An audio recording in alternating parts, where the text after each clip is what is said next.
एक बार की बात है, गंगापुर गांव में रोशनी अपनी माँ और दादी के साथ रहा करती थी। रोशनी बहुत ही ज्यादा आलसी थी। उसकी माँ और दादी हमेशा उसे डांटा करती थी कि वे इतनी ज्यादा आलस ना किया करे, लेकिन रोशनी तो रोशनी थी। वे अपनी माँ और दादी की बात नहीं मानती थी और कई कई दिन बाद अपने सर साफ किया करती थी और स्नान किया करती थी। अरे रोशनी बेटा, तुम अपने सर को इतने दिन बाद क्यों साफ करती हो? आज पूरे 15 दिन हो गए, लेकिन तुमने अपने सर को साफ नहीं किया बेटा। इस तरह से तो तुम्हारे सर में जुएं पड़ जाएंगी, और जब एक बार जुएं पड़ जाती हैं फिर वे बहुत मुश्किल से साफ होती हैं। इसलिए बेटा, इतना ज़्यादा आलस मत किया करो और जल्दी जल्दी अपने सर को साफ कर लिया करो। दादी, आपने देखा नहीं कितना ज्यादा पानी ठंडा है? इतनी ज्यादा सर्दी में इतने ज्यादा ठंडे पानी से भला कौन स्नान करेगा? मैं तो बिल्कुल नहीं करूँगी, मुझे तो बहुत ही ज्यादा सर्दी लगती है और आपके घर में तो गीजर भी नहीं है, इसलिए ना बाबा ना, इस सर्दी में इतने ठंडे पानी से स्नान नहीं करूँगी। मैं तो 15 दिन बाद ही स्नान करूँगी।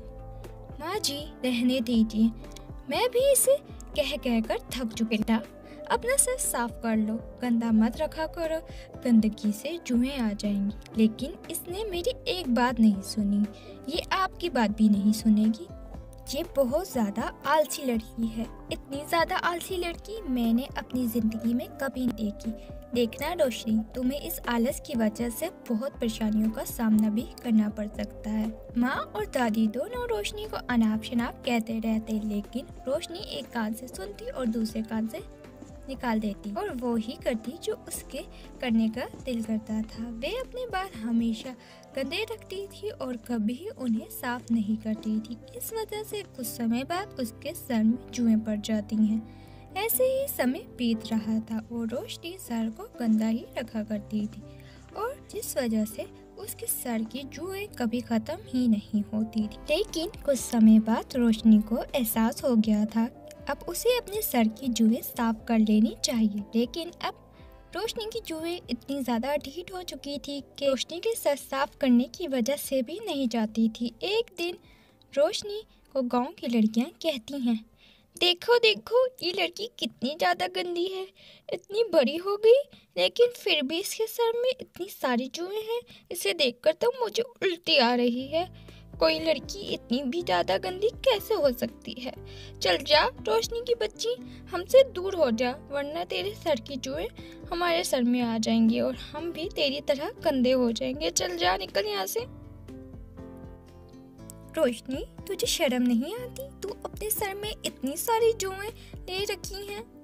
तेरे रिश्तेदार हैं जो तू इन्हें साफ नहीं करती। अच्छे शैम्पू, अच्छे मेडिकल में इलाज करवा। आज तो हम तुझसे दूर खड़े हैं, कल को तो कोई तेरे पास भी नहीं खड़ा होगा। यार, तुम बिल्कुल सही हो, ये मेरी ही गलती है। मैंने अपने सर को साफ नहीं रखा। 15-15 दिन में धोती थी, गंदगी की वजह से मेरे सर में जुएं हो गई हैं। लेकिन अब तो ये इतनी ज़्यादा ढीठ हो चुकी हैं, साफ होने का नाम ही नहीं लेती। अब तो मैं रोज़ अपना सर को धोती हूँ। गाँव की सभी लड़कियाँ अब रोशनी से दूर ही रहा करती थी। रोशनी के सर की जुओं की वजह से अब रोशनी की कोई भी दोस्त नहीं थी। समय ऐसे ही बीत रहा था। फिर विमला की नज़र में एक अच्छा लड़का था। विमला रोशनी की शादी रोहन नाम के लड़के से कर देती है। रोशनी को ससुराल में जाकर भी छुटकारा नहीं मिलता। वे अच्छे से अच्छे शैम्पू का इस्तेमाल करती है, अच्छे से अच्छे डॉक्टर को दिखाती है, लेकिन उसकी जुएं खत्म होने का नाम ही नहीं ले रही थी। वे अपने ससुराल में सर पर पल्लू रख कर रहा करती थी ताकि उसके सर की जुएं किसी को दिखाई ना दे। एक दिन सभी डाइनिंग टेबल पर खाना खा रहे थे, तब ही रोशनी की सास कहती है, हमारी बहू बहुत ही ज़्यादा संस्कारी है, हमें कहने की ज़रूरत भी नहीं पड़ती और हमेशा अपने सर पर पल्लू डालकर रखती है। खुश रहो बहू, खुश रहो। और एक वो सुशीला बहन की बहू है, हमेशा सर खुला रखती है और आप सबको पता है उसके सर में जुएं भी हैं। उसका सर देख लेती हूँ, मुझे तो उल्टी आ जाती है। भला कोई इतना भी ज्यादा गंदा कैसे हो सकता है। ऐसे ही दिन बीत रहे थे। फिर एक दिन रोहन गुस्से से ऑफिस से आता है और कहता है, आज आपको पता है ऑफिस में मेरी कितनी ज़्यादा इंसल्ट हुई। मेरे सर पर 2 जुएं चढ़ रही थी। सब मेरे ऊपर कितना हंस रहे थे, मेरा कितना मजाक उड़ा रहे थे। हमारे घर में किसके सर में जुएं हो रही हैं?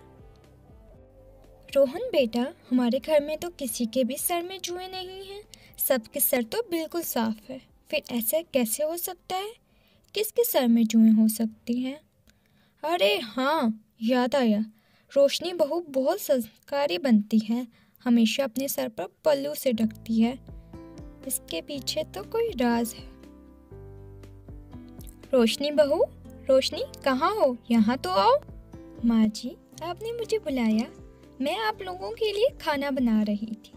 क्या हुआ? और रोहन जी, आप इतने ज़्यादा गुस्से में क्यों नज़र आ रहे हैं? और ऑफिस में क्या कोई बात हो गई?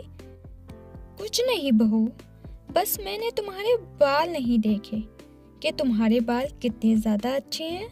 ज़रा अपना पल्लू तो हटाओ, मैं तुम्हारे बाल देखना चाहती हूँ। उर्मिला की ये बातें सुनकर रोशनी चौंक जाती है कि वे अपना सर से पल्लू हटाए। अगर वे पल्लू हटाएगी तो सबको पता चल जाएगा कि उसके सर में जुएं हैं और उसके बाद तूफान आएगा और उससे उसे कोई नहीं बचा सकता। अरे माँ जी, अचानक आपको मेरे बाल देखने की क्या पड़ गई? मैं आपको कल दिखा दूंगी। अभी मैं आप लोगों के लिए खाना बना रही हूँ। भी अपने बात की पकी थी। वे सपना की एक नहीं सुनती और उसके सर से पल्लू हटा देती है। और उसके बाद उर्मिला और रोहन के पैर तले जमीन खिसक जाती है। उसके सर में जुएं बहुत ही ज्यादा चढ़ रही थी। ये देखकर दोनों बहुत ही ज्यादा गुस्से में आ जाते हैं और रोशनी को घर से बाहर निकाल देते हैं।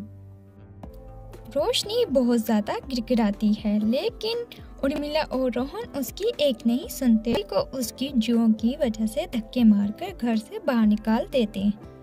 रोशनी का अब इस दुनिया में कोई नहीं था।